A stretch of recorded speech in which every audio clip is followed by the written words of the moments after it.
On a évoqué avec Karine Bianucci le rôle des associations d'aide aux victimes dans le cadre de notre action qui s'appelle Hashtag Aide ta collègue et qui a été reprise notamment par le groupe EDF et par PSA Poissy, par la formation professionnelle pour adultes à La Réunion. Et là, je reçois le commandant Taon d'Aix-en-Provence, avec qui on va parler des actions à mener quand on va déposer plainte, c'est-à-dire quand on a libéré la parole avec des actions, quand on a été repéré, comment faut-il faire? On arrive au commissariat, on fait une main courante, on dépose plainte, qu'est-ce qu'on fait? Eh bien, écoutez, bonjour. Donc, effectivement, le commandant Taon, responsable donc, des unités d'investigation d'Aix-en-Provence et en particulier à charge donc, du traitement des violences conjugales. Concernant le fait que quelqu'un se présente au commissariat, effectivement, c'est uniquement et exclusivement une plainte qu'il y a lieu de déposer. Hein. La main courante étant un outil judiciaire, pas judiciaire, mais un outil de police d'un acte déclaratif qui n'ouvre pas une enquête judiciaire. Donc, pour répondre à votre question, dès l'instant où la personne se présente au commissariat, c'est une plainte qu'on va récupérer et qui va ouvrir tout le processus judiciaire dans le cas des violences conjugales.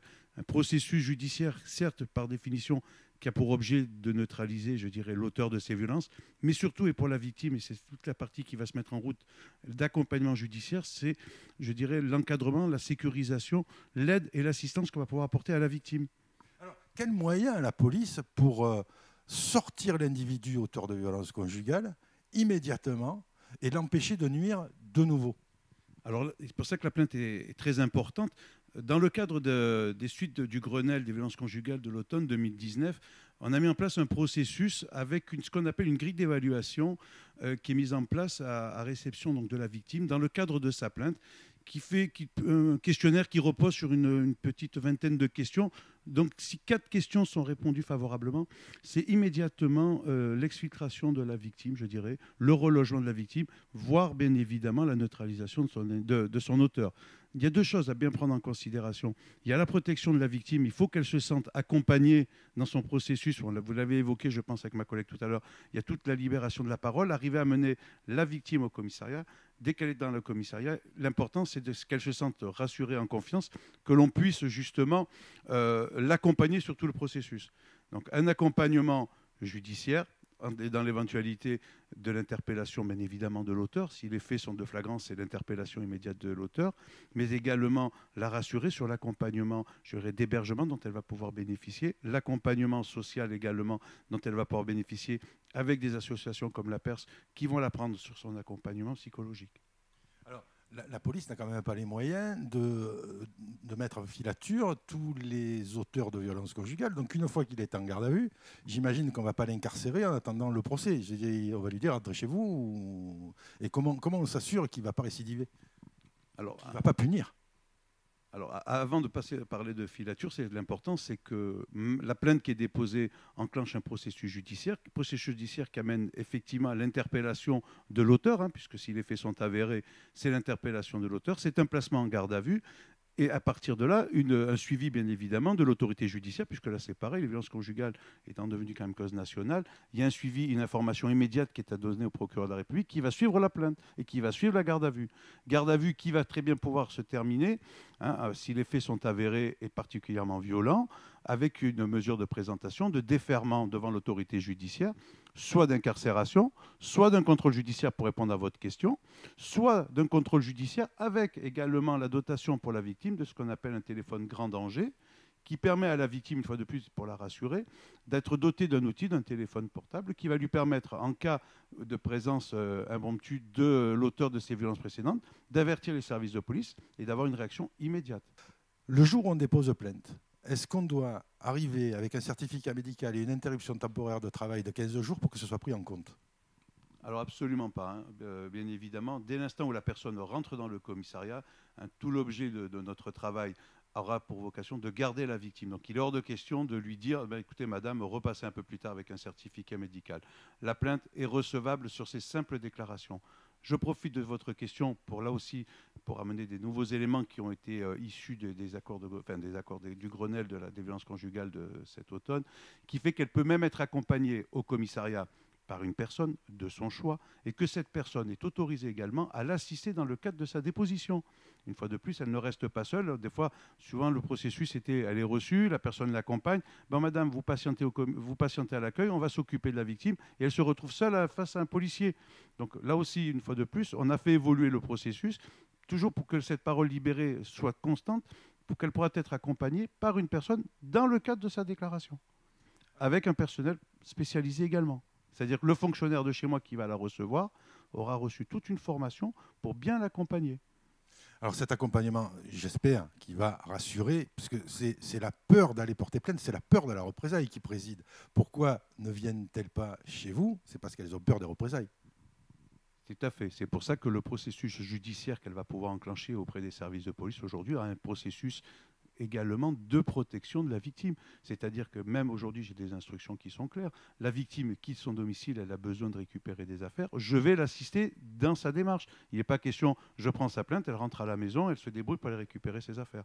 On va pouvoir bénéficier d'un accompagnement pour récupérer des affaires.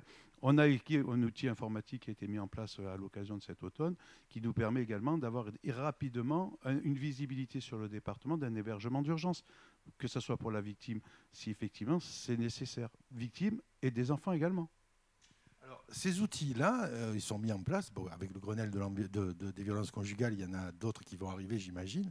Est-ce que vous avez remarqué plus d'élan chez ces victimes-là pour venir déposer des plaintes aujourd'hui?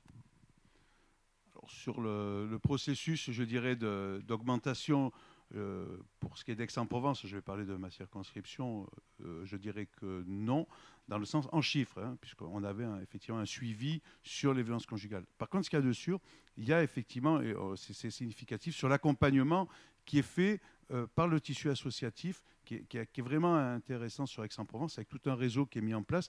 On essaye vraiment de capter, et la démarche que vous entreprenez, l'objet de notre présence là, au niveau du monde professionnel, c'est intéressant parce que je pense que c'est quelque chose qui manquait actuellement dans notre réseau, puisqu'on l'avait au travers des difficultés dans les quartiers, au travers d'un tissu associatif d'accompagnement, mais effectivement peu de retours sur les violences dans le cadre professionnel. Alors, on n'hésite plus aujourd'hui, il y a des outils. J'espère que ce que nous aura dit le commandant Taon vous aura rassuré sur l'accompagnement, sur le fait qu'une fois l'auteur des violences interpellé, eh bien, il n'est pas remis dans la nature à la sortie de la garde à vue, à rentrer chez lui, et puis à être encore plus violent parce que vous êtes allé déposer plainte au commissariat, que vous êtes assisté pour aller récupérer vos affaires, qu'il y a des possibilités d'avoir des hébergements d'urgence. Donc aujourd'hui, on prend la parole et on dénonce. C'est assez important parce que c'est inadmissible.